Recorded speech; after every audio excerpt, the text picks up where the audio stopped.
ফের বিধানসভা থেকে ওয়াকআউট বিজেপি। প্রশ্ন উত্তর পূর্বে সরকার পক্ষ উত্তর দেওয়ার সময় হইচই করে বিধানসভার কক্ষ ত্যাগ করে বিজেপি বিধায়করা। আর এই প্রসঙ্গে বিধানসভার অধ্যক্ষ বিমান বন্দ্যোপাধ্যায় বলেন, এটা অত্যন্ত দুর্ভাগ্যজনক, কারণ উত্তর পছন্দ হতে নাই পারে, তবে হইচই চিৎকার করাটা বাঞ্ছনীয় নয়। গণতন্ত্র সবার বলার অধিকার রয়েছে, শোনার মতো ধৈর্য থাকা দরকার। বিজেপির এই ওয়াকআউট করা একদম ঠিক কাজ হয়নি বললেন বিমান বন্দ্যোপাধ্যায়। এটা অত্যন্ত দুর্ভাগ্যজনক এবং সুন্দরভাবে আলোচনা হচ্ছিল। সরকার পক্ষে যারা তারা উত্তর দিচ্ছিলেন, আর উত্তর পছন্দ হতে পারে, তাদের পছন্দ না হতে পারে, কিন্তু হইচই চেঁচামেচি করাটা এটা বাঞ্ছনীয় না। যখন নরহরি মাহাতো বলছিলেন তখন ওনাকে কেউ ডিস্টার্ব করেনি, উনি খুব শান্তভাবে 10 মিনিট সময় পুরোটাই বলেছিলেন। কিন্তু বিরোধী দলের পক্ষ থেকে যখন মাননীয় মন্ত্রী শোভনদেব চট্টোপাধ্যায় বলতে শুরু করলেন, যেভাবে ইন্টারাক্ট করা হলো, এটা না করলেই ভালো লাগে। পরিষদীয় গণতন্ত্রে সবার বলার অধিকার রয়েছে, শুনতে তো হবে সবাইকে, শোনার মতো ধৈর্য থাকা দরকার, মানসিকতা থাকা দরকার। এটা আমাদের অত্যন্ত বড় গুণ। এবং ওরা বারবার বলতেন যে ওদের নিয়ে আলোচনা করার সুযোগ দেওয়া হয়নি। আজকে যে সুযোগ দিয়েছি, ওরা যে প্রসঙ্গ উত্থাপন করেছেন সেটা নিয়ে আলোচনা হয়েছে এবং আলোচনাতে সরকার পক্ষ থেকে বিরোধী পক্ষ থেকে তারা তাদের বক্তব্য রেখেছে। এটাই তো হওয়া বাঞ্ছনীয়। এবং আজকে অনবৈপ্রেত ওই যে চলে যাওয়াটা, এটাও খুব অনবৈপ্রেত, এটা ঠিক কাজ করে। এটা আমার ব্যক্তিগত অভিমত। দ্রব্যমূল্য বৃদ্ধির প্রতিবাদে বিধানসভায় শুক্রবার মুলতুবি প্রস্তাব আনে বিজেপি।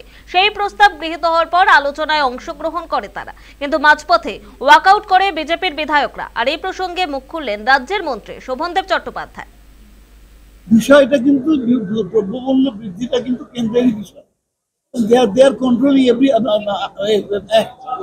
আমি আপনাদের বললাম যে এসেনশিয়াল কমোডিটিজ অ্যাক্ট কন্ট্রোল করার অধিকার ছিল মানুষকে। দাম বৃদ্ধি হলে সেটা পুরো আইনটাই তুলে দিলেন, ফলে ওটা উঠে গেল, কন্ট্রোল করার কোনো সুযোগ নেই। দ্বিতীয়ত আজকে পেট্রোপণ্যের দাম বৃদ্ধির জন্য দেখুন তো, পেট্রোপণ্যের দাম বৃদ্ধির স্বীকার করছে না, চিৎকার করতে শুরু করলেন ওরা। মূলত পেট্রোপণ্যের দাম কেন বাড়ে আপনারা বোঝেন? অধিকাংশ জিনিস ট্রেনে আসে অথবা লরিতে আসে, তাদের দাম বাড়ছে বলে জিনিসের দাম বেড়ে যাচ্ছে। এই সত্যটাকে অস্বীকার করবো কি করে আমরা? আজকে ধরুন সার আসছে, ট্রেনে আসছে, সেখান থেকে রেক পয়েন্ট থেকে যখন ডিলারের কাছে যাচ্ছে, সেটা 20 মাইল, 25 মাইল, 50 মাইল দূরে, ন্যাচারালি জিনিসের দাম বেড়ে যাচ্ছে। এই জন্য আমরা দায়ী না, কেন্দ্রীয় সরকার দায়ী। এইটাকে ওরা অস্বীকার করছেন। তার সত্ত্বেও মুখ্যমন্ত্রী টাস্কফোর্স করে প্রতিদিন তাদেরকে মনিটরিং করে যেভাবে জিনিসের দাম কমিয়েছে, এটা নিশ্চিতভাবে বলতে পারি আমাদের আশেপাশের সব রাজ্যে আলু এই মুহূর্তে 50 টাকা।